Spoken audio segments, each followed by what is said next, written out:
박윤성 목사입니다. 오늘 묵상할 본문은 마태복음 21장 33절에서 46절까지의 말씀인데요. 오늘은 43절 한 구절을 봉독하고 함께 묵상하도록 하겠습니다. 그러므로 내가 너희에게 이르노니 하나님의 나라를 너희는 빼앗기고 그 나라의 열매 맺는 백성이 받으리라. 오늘의 비유는 어제의 내용과 이어집니다. 바리새인과 장로들은 예수님의 권위에 대해서 시비를 걸었습니다. 그러자 예수님께서는 포도원의 두 아들 비유를 들어주셨죠. 포도원에 가서 일하라는 아버지의 명령에 첫째 아들은 네 라고 대답했지만 가지 않았고, 둘째 아들은 아니요 라고 대답했지만 후에 뉘우치고 아버지의 말에 순종하였습니다. 그리고 누가 아버지의 뜻대로 하였느냐는 질문에 그들은 둘째 아들입니다 라고 대답했는데요. 그러니까 이 비유는 한 권위를 인정하고 믿으면 순종함으로 드러난다는 것인데, 그들은 하나님이 보낸 선지자인 세례 요한, 그리고 그가 인정한 예수님을 무시했고, 그렇게 믿는 백성들의 지도자였지만 말씀에 순종하지 않으므로 그들의 믿음 없음이 드러나는 그런 이야기가 있었습니다. 오히려 예수님께서는 하나님의 뜻에 순종한 세리와 창녀들이 먼저 하늘나라에 들어갈 것을 말씀하시기도 했습니다. 이어서 또 다른 비유, 소위 악한 포도원의 농부들이라는 이야기인데요. 33절, 34절은 이렇게 기록되어 있습니다. 다른 한 비유를 들으라. 한 집 주인이 포도원을 만들어 산 울타리로 두르고 거기에 즙 짜는 틀을 만들고 망대를 짓고 농부들에게 세를 주고 타국에 갔더니, 34절, 열매 거둘 때가 가까우면 그 열매를 받으려고 자기 종들을 농부들에게 보내니. 그런데요, 그 농부들은 열매를 위해 주인이 보낸 종들을 죽이고 맙니다. 심지어는 그 포도원을 차지하기 위해서 나중에 아들까지 보냈지만 그 아들도 죽이고 맙니다. 먼저 살펴볼 것은 포도원의 주인은 자신의 포도원을 위해서 산 울타리도 두르고 즙 짜는 틀도 만들고 망대도 만들었다고 기록합니다. 그러니까 열매를 맺기 위한 모든 것들을 사전에 힘써 준비한 것입니다. 이는 세를 주어 농사를 지은 농부들을 위한 세심한 배려인 것이죠.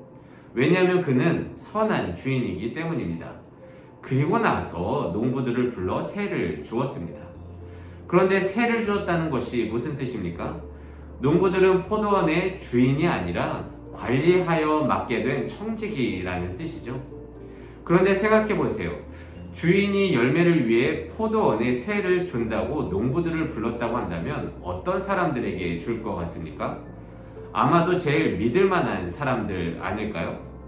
아무나 그냥 맡긴 것이 아니라 착하고 성실한, 그리고 신뢰할 만한 사람들을 불러서 맡겼을 것입니다.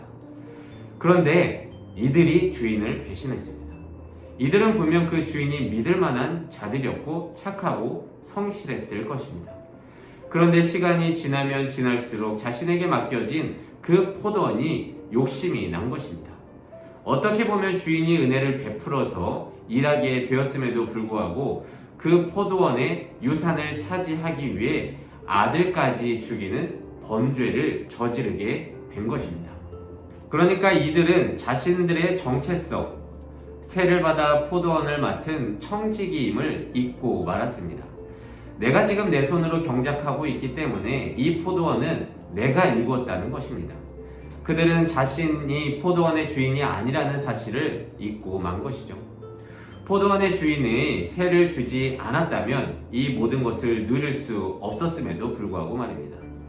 한편 이 비유를 마치자 대제사장들과 바리새인들은 자기들을 가리켜 말씀하신 줄을 알고 예수님을 잡고자 했으나 백성들이 예수님을 선지자로 여기고 있었기 때문에 두려워서 잡지 못했다고 기록하고 있습니다.